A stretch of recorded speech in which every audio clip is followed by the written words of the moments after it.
ارشد ندیم، جس کی وجہ سے پیرس میں پاکستان کا قومی ترانہ چلا، جس کی وجہ سے آج ہم سب پرجوش ہیں، پاکستان کو گولڈ میڈلسٹ دلوایا، اس کی اچیومنٹس کیا ہیں؟ آج ہم اس ویڈیو میں اس کی تمام تر اچیومنٹ کو سمرائز کرتے ہیں۔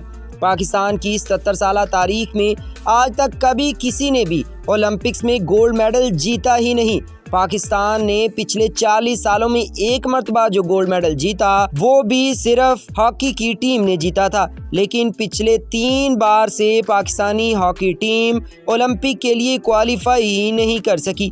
پاکستان نے پچھلے 32 سالوں سے کوئی بھی گولڈ میڈل نہیں جیتا۔ پچھلے 32 سالوں میں چاہے وہ ٹیم ہو یا انڈیویجول ہو، اولمپکس کی 100 سے زیادہ سالہ تاریخ میں ایسی تھرو کبھی دیکھی ہی نہیں گئی۔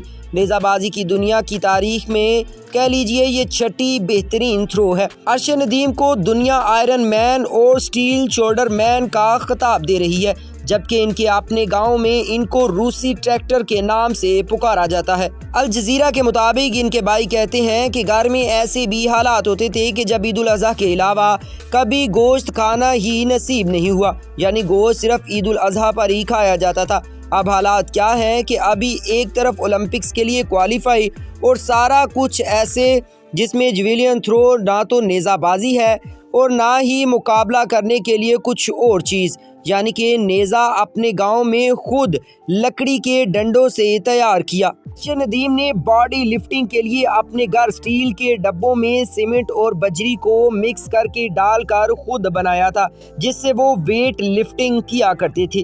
ارشد ندیم کے پاس انٹرنیشنل لیول کا نیزہ ہی نہیں تھا۔ جب ان کے پاس یہ نیزہ آیا تو وہ بمشکل 7 سے 8 لاکھ روپے کا آتا ہے، وہ بھی خراب ہو رہا تھا اور ان کے پاس وہ خریدنے کے پیسے نہ تھے، جوتے صحیح پہننے کے نہیں تھے۔ پھر ایک موقع ایسا آیا کہ جب ان کے پاس ایک نیزہ اویلیبل تھا۔ اس وقت ہم صرف انڈیا کے چوپڑا کی سہولیات دیکھیں تو وہ زمین آسمان کا ہمیں فرق نظر آتا ہے۔